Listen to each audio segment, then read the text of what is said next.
Hi friends, welcome to இதன்ஸ் kitchen. நம்ம இதன்ஸ் கிச்சனில் இன்றைக்கி உடச்சி ஊற்றின முட்டை குழம்பு தான் செய்ய போகிறோம். இது கறி குழம்பு அளவுக்கு டேஸ்ட்டாக இருக்கும்.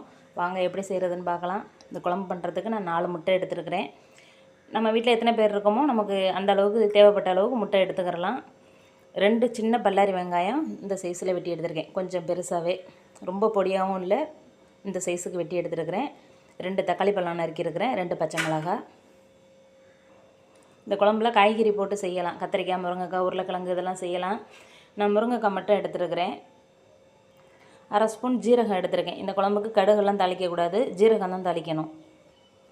2 ஸ்பூன் தேங்காய் எடுத்துருக்கேன். இது கூட இன்னும் மசாலா சேர்க்கணும், அதை சேர்த்துருவோம். இந்த மண் சட்டியில் தான் குழம்பு வைக்க போகிறோம். இந்த சட்டி சூடானோடனே இதில் கொஞ்சம் சோம்பு சீரகம் வறுத்து எடுத்துக்கிட்டு அதிலேயே அப்படியே குழம்பு தாளிச்சு விட்டுக்கலாம். இதில் 1 ஸ்பூன் சோம்பு சேர்த்துக்கிறேன்.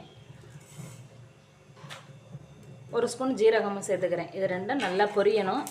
ஜீரகமும் சோம்பும் நல்லா வறுபட்டுருச்சு. இப்போ இதை எடுத்துடலாம். குழம்பு தாளிக்கிறதுக்கு ஒரு 3 ஸ்பூன் அளவுக்கு எண்ணெய் சேர்த்துக்கிறேன். எண்ணெய் சூடாயிருச்சு. 1/2 ஸ்பூன் ஜீரகம் எடுத்து வச்சுருக்கேன்ல, அதை சேர்த்துக்கிறேன். அது கூடவே வெங்காயம், பச்சை மிளகாய் சேர்த்துக்கிறேன்.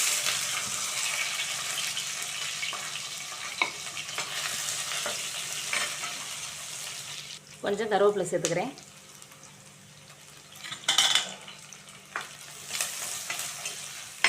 இந்த குழம்பு சிம்பிளாக வைக்கிற மாதிரி தான் இருக்கும், ஆனால் டேஸ்ட்டு நல்லா சூப்பராக இருக்கும். இந்த குழம்புல கொஞ்சமாக புளி சேர்த்தும் வைக்கலாம், ஆனால் கொஞ்சோண்டு சேர்த்தாலும் அதோட டேஸ்ட் வந்து புளிக்குழம்பு வாசமாக மாறிடும். புளி சேர்க்காமல் வச்சா தான் இந்த முட்டை குழம்போட ஃப்ளேவர் தெரியும். இப்போ தக்காளி சேர்த்துக்கிறேன். தக்காளி கூடவே எடுத்து வச்சுருக்க முருங்கைக்காயும் சேர்த்து வதக்கிக்கலாம். அப்போ தான் பச்சை கலர் மாறாமல் இருக்கும். கத்திரிக்காய் காய் சேர்த்தாலும் அதையும் இது கூடவே சேர்த்து வதக்கிக்கணும். காய் நல்லா வதங்கிருச்சு. இப்போ குழம்புக்கு தேவையான அளவு மிளகாய் பொடி சேர்த்துக்கிறேன்.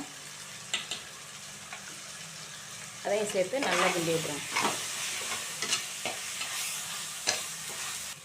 இது கூடவே 2 ஸ்பூன் மல்லிப்பொடி சேர்த்துக்கிறேன்.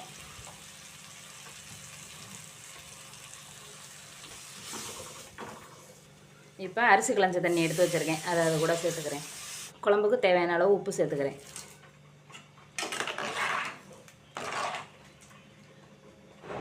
குழம்புக்கு தேவையான அளவு தண்ணி சேர்த்துட்டு ஒரு மூடி போட்டு மூடிடுவோம். குழம்பு கொதிக்கட்டும். எடுத்து வச்ச தேங்காய் கூட வறுத்த சோம்பு சீரகத்தை சேர்த்தாச்சு. இப்போ அது கூட ஒரு 4-5 சின்ன வெங்காயம் சேர்த்து தண்ணி சேர்த்து நைஸாக அரைச்சிக்கணும். குழம்பு நல்லா கொதிச்சிருச்சு. இப்போ நம்ம அரைச்சி வச்சுருக்க மசாலாவை சேர்த்துக்குவோம்.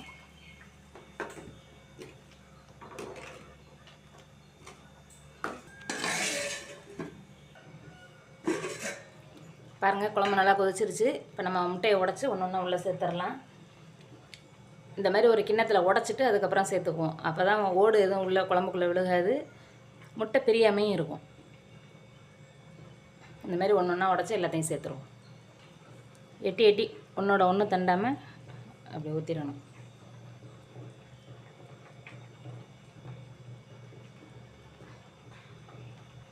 கேஸை சிம்மில் மாற்றிட்டு தான் முட்டையை உள்ளே சேர்க்கணும். மிளகாய் கொஞ்சம் மல்லித்தலை தூவிக்கிறேன். இப்போ ஒரு மூடி போட்டு ஒரு 5 நிமிஷம் வச்சோன்னா அந்த முட்டை வெந்துடும். சிம்லேயே இருக்கட்டும் கேஸ். பாருங்கள், முட்டையெல்லாம் வெந்து குழம்பு ரெடி ஆயிடுச்சு. இப்போ கேஸ் ஆஃப் பண்ணிடலாம். பாருங்கள், சூப்பராக நமக்கு முட்டை குழம்பு ரெடி ஆயிடுச்சு. இந்த மாதிரி ஒரு ஏந்த கரண்டி வச்சுக்கிட்டு முட்டையை உடச்சிடாமல் இந்த மாதிரி எடுக்கணும். குழம்பு ஆறிடுச்சுன்னா முட்டை உடையாது. அந்த லாஸ்ட்டாக முட்டை ஊற்றுனதுக்கப்புறம் கேஸை சிம்மில் மாற்றிட்டு வச்சோம்னா நல்லா அழகாக வெந்து வந்துடும். இது போல் நீங்களும் செஞ்சு பாருங்கள். இந்த வீடியோ பிடிச்சிருந்தால் லைக் பண்ணுங்கள், ஷேர் பண்ணுங்கள், சப்ஸ்கிரைப் பண்ணுங்கள். தேங்க்யூ.